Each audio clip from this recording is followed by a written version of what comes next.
Good evening, Bahamas. You're tuned into MB12, broadcasting from Cable 12 Studios on Robinson Road. Coming up tonight in news, the U.S. warns the Bahamas against getting oil from Venezuela. Also, why the chairman of BEC is slamming oil exploration company BPC.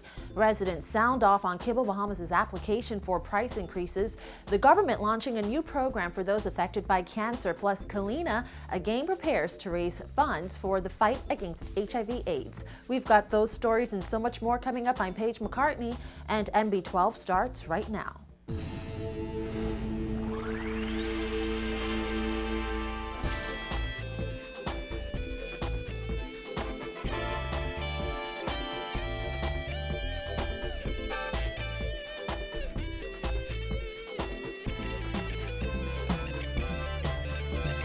And welcome once again to MB12. The U.S. Embassy's political chief warns that if the Bahamas government goes ahead with plans to purchase fuel from Venezuela, as Leslie Miller insists he will, it could have serious political and financial implications for this country. Miller says Venezuelan fuel can drive down electricity costs. However, Alex Sokoloff says it's not that simple. Vonnie Toot reports from Orlando, Florida, where she's covering the U.S. Embassy-sponsored solar-powered trader show.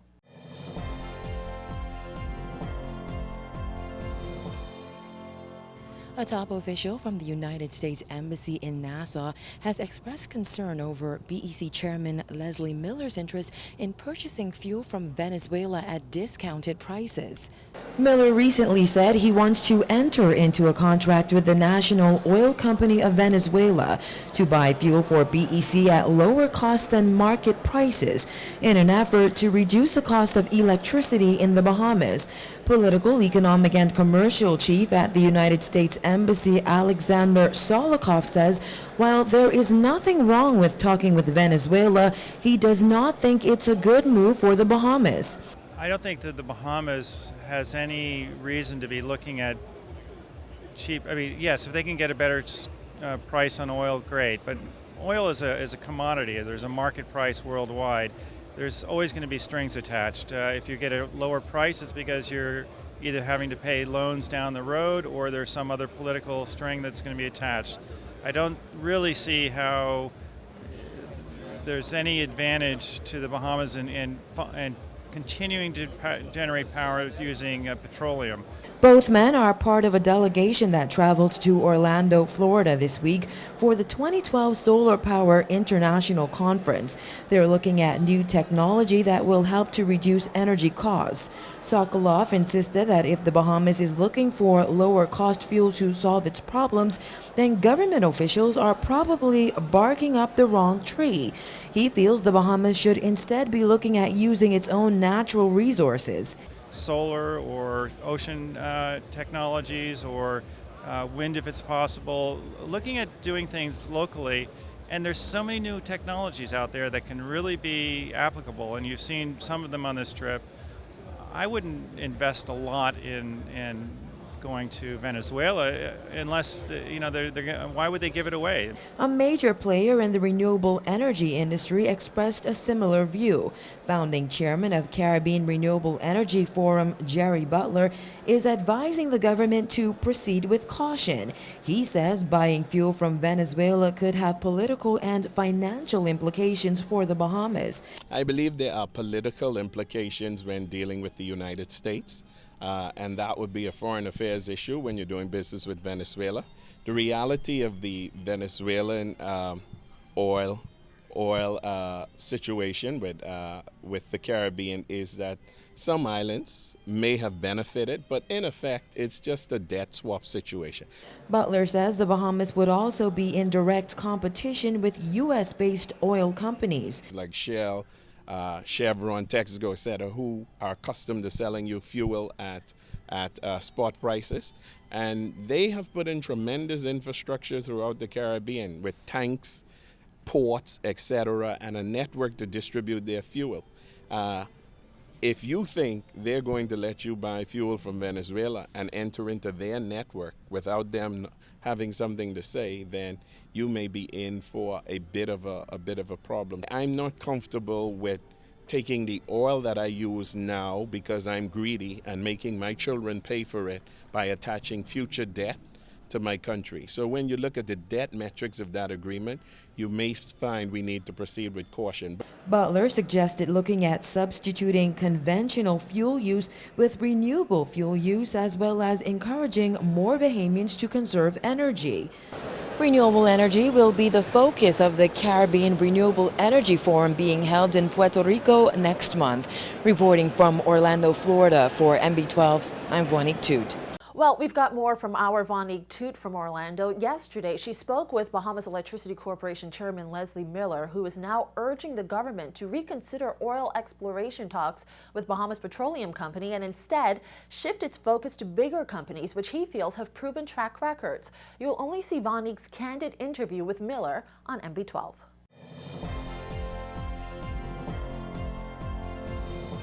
Days after Bahamas Petroleum Company revealed that it has received a letter from the government, BEC Chairman Leslie Miller is hitting out at the company. In a press release issued by BPC on Monday, the company said the September 7th letter written by Environment Minister Kenred Dorsett explained that it is in full compliance with its oil exploration licenses. However, any drilling would be subject to the outcome of a referendum. Company officials believe the letter was recognition of a constructive partnership toward BPC's responsible oil exploration. However, Miller says, as a Bahamian, he is concerned about the path we are going down. If you're talking serious money now, if you're talking oil exploration in the Bahamas, then it becomes a serious issue that needs to be dealt with in a serious manner. It needs to be dealt with serious people. And to me, the Bahamas, whatever they call themselves, is not a serious entity that should be at the table talking about oil exploration in the Bahamas. The big boys in the industry, Shell, Exxon, Texaco, Chevron, the majors, don't go out in the newspapers every day looking for funding. Miller questioned whether BPC has the capacity to successfully carry out oil exploration in the Bahamas. BPC is to me, is a situation that I think the Bahamian people need to examine very, very closely. From my vantage point, from what I've seen, I'm very, very concerned about a company that promotes itself to the extent that every single week, if you give them sufficient time, they're in the newspaper talking about all the great things they're going to do. First of all, it is not a recognized international oil conglomerate. It has no experience whatsoever in the industry as far as having operated a refinery or even spud an oil well. He says the government should focus on companies with proven track records. And I think those responsible need to force this company to come clean, what you are about, what is your track record and what you would wish to do for the Bahamian people, and go and revisit the terms of that contract with a company that has no track record whatsoever, zero, in oil exploration in the Bahamas or anywhere else. As for the letter Minister Dorsett sent to BPC, the process with being in compliance is a very easy process. My concern now is that if we are in a serious vein looking at oil exploration in our waters, when I was Minister of Trade and Industry, Carnegie indicated to us clearly that in their opinion on the Great Bahama Bank, there was some 1.5 billion to 2 billion barrels of oil in the Bahamas. How true that is, I don't know. That's only what their seismic testing indicated to them. Dorsett said BPC still has a number of outstanding issues that must be resolved before the Bahamian government is satisfied. He noted that there are a number of environmental concerns on the table, particularly recommendations made by the Best Commission. BEC's chairman urged Bahamians to examine the situation very closely. Reporting from the Solar Power Conference in Orlando, Florida, I'm Vonique Toot for NB12. And in other news tonight, the first of several town meetings to gain public consultation on Cable Bahamas' proposed rate increase was held at Holy Cross Church on Soldier Road last night. Royston Jones was there and he fills us in on what happened. Several of the more than 130 residents, including many Cable Bahamas subscribers, expressed strong concerns about the company's rate increase application. Those concerns range from the inability to absorb the additional cost, the provision for a less expensive package, and the current service provided by Cable Bahamas Limited. On December 1st, 2011, Cable Bahamas submitted an application to the Utilities Regulation and Competition Authority for a 27% increase in monthly charges for its super basic cable TV service. If the proposed increase is granted by ERCOR, it would amount to a monthly increase of $8 for residential customers and $13.50 for commercial customers. The first forum last night got quite heated at times. At least 20 residents got up and shared their disapproval of the rate increase. I'm here this evening to express my concern about this situation that Cable Bahamas is trying to put upon the Bahamian people, especially in the climate that we are in financially. When Cable Bahamas implemented the digital system, you had to get the box. In other words, the contract that you promised and you said that with this $30, I assure you we would have basic cable. Now I can't have the basic cable no more because I need the box. I understand that since the beginning of 1995, since they came, no, they have not increased their fees, but in actuality they have, because we now have to pay for cable boxes. You either purchase them or rent them. In its application, Cable Bahamas pointed out that the price of basic cable service has not increased in 17 years. Stephen Barreau, ERCOR's Director of Policy and Regulation, responded that after detailed analysis of pricing-related issues, ERCOR found that it appeared the price increase is to align the overall revenue from the Rev TV Prime service with the costs to be incurred by CBL in providing it. Several other residents questioned whether ERCOR had already made a decision on the rate increase. Well, this is how ERCOR's Chief Executive Officer Kathleen Smith responded. If ERCOR had made a decision, ERCOR would only have published that an increase and the application was approved. Okay? We are consulting.